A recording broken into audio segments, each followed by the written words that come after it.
Current government के rule में inflation बहुत कम है।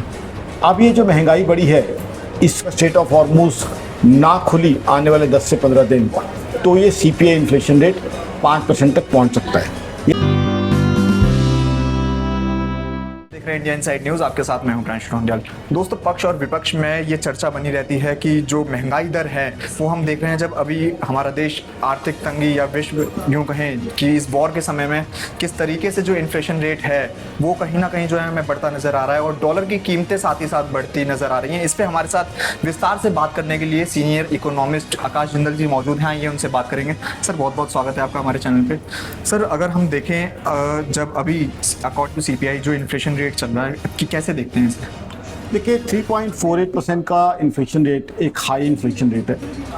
महंगाई बढ़ी हुई है और अभी जो ब्रेंट क्रूड के रेट चल रहे हैं ग्लोबल मार्केट में, यानी कच्चे तेल के रेट $126 पर बैरल तक टच कर गए थे। अब जब हम ब्रेंट क्रूड इंपोर्ट करते हैं तो प्राइमरीली हम यूएस डॉलर्स में पे करते हैं। यूएस डॉलर भी 97 के बहुत करीब आ चुका है, तो अभी 3.48% है। बट अगर स्टेट ऑफ हॉर्मुज ना खुली आने वाले 10 से 15 दिन तो ये सीपीआई इन्फ्लेशन रेट 5% तक पहुंच सकता है।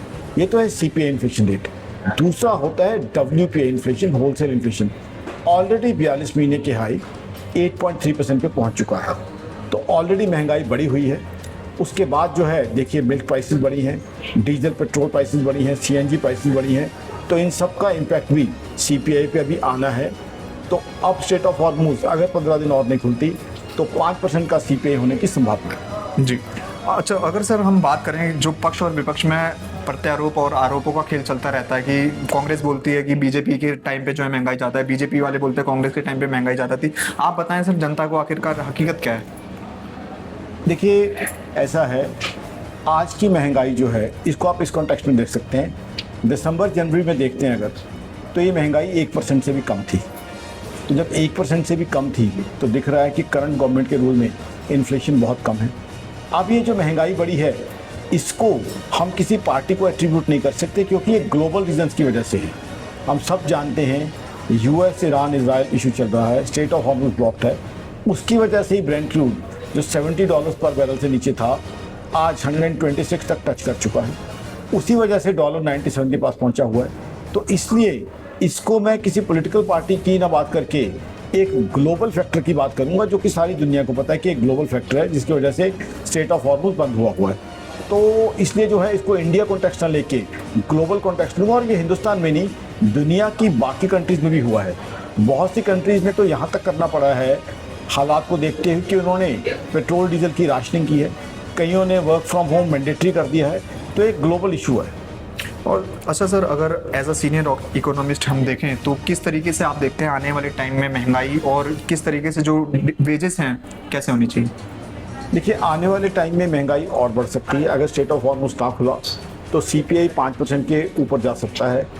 अब रही बात वेजेस की, देखिए इसका सबसे इम्पैक्ट जो है ज़्यादा हमारे डेली वर्कर को, डेली वेजर को, या जो हमारे मजदूर भाई हैं उनको पड़ेगा, क्योंकि उनका खाना पीना जो है महंगा हो रहा है, उनका फूड महंगा हो रहा है। क्योंकि अब क्या है, डीजल प्राइसेस बढ़ी हैं। डीजल प्राइसेस बढ़ने से क्या है, डीजल के ऊपर डेली कंज्यूमर ट्रैवल करते हैं, मिल्क हैं, वेजिटेबल्स हैं, तो मिल्क और वेजिटेबल्स और कॉस्टली होंगे। डीजल प्राइसेस बढ़ने से एक दिन पहले ही कुछ कंपनियों ने मिल्क प्राइसेस 2 रुपये बढ़ा दिए थे। अभी कल ही एक स्टेट में 4 रुपये मिल्क प्राइसेस बढ़ाए गए हैं। तो कहने का मतलब है आम आदमी का खाना पीना महंगा हो जाएगा। तो इसका मतलब क्या है कि आम आदमी, खासकर जो लोअर लेवल वर्कर हैं, हमारे मजदूर भाई हैं, डेली वेजेस हैं, वो ज़्यादा वेजेस मांगेंगे। जाहिर सी बात है, जो है हर एक को अपना पेट पालना है, हर एक को अपने परिवार के लिए भोजन का इंतजाम करना है, तो वो कहीं ना कहीं इन्फ्लेशन में ऐड होगा। फिर साथ ही साथ क्या है, डीजल प्राइसेस जो हैं बहुत इंपॉर्टेंट होती हैं हमारे एग्रीकल्चरस भाइयों के लिए। किसानों के लिए डीजल बड़ा वाइटल इनपुट होता है। जब उनकी डीजल की कॉस्ट बढ़ेगी, उनकी लागत की कॉस्ट बढ़ेगी, तो वो क्या करेंगे, वो अल्टीमेट अपने फाइनल प्रोडक्ट की ज़्यादा कॉस्ट मांगेंगे। हो सकता है एमएसपी बढ़ाने की बात करें, हो सकता है जो नॉन एमएसपी प्रोडक्ट्स हैं वो बाज़ार में महंगे बेचें। तो इसका एक कैस्केडिंग इम्पैक्ट इन्फ्लेशन का पड़ेगा और ओवरऑल इन्फ्लेशन बढ़ेगी। तो इसलिए अगर स्टेट ऑफ हॉर्मुज नहीं खुलता तो दिक्कतें बढ़ सकती हैं। दिक्कतें क्या होंगी, सबसे पहले तो आम आदमी की कमाई कम होगी। हम इस स्टेज को स्टैगफ्लेशन कहते हैं। स्टैगफ्लेशन का मतलब इकोनॉमी का स्टैग्नेट हो जाना, और फ्लेशन मतलब इन्फ्लेशन का बढ़ जाना। अब ये सबसे ज़्यादा दुखद स्थिति होती है। सोचिए कि परिवार जहाँ कमाई खत्म हो चुकी है, कमाई रुक चुकी है और खर्चे बढ़ जाएं, तो वही हालत होती है। अब मैक्रो इकोनॉमिक एंगल से देखें, देश को देखें तो देश के लिए क्या होता है। ऐसी स्थिति में देश के लिए इन्फ्लेशन बढ़ती है, तो inflation is something which directly it's into GDP growth, तो उससे जीडीपी ग्रोथ कम होती है। जीडीपी ग्रोथ कम होती है तो डेफिसिट बढ़ता है, डेफिसिट बढ़ता है तो सरकार को टैक्सेस लगाने पड़ते हैं। तो inflation is the mother of all economic problems for a country like India.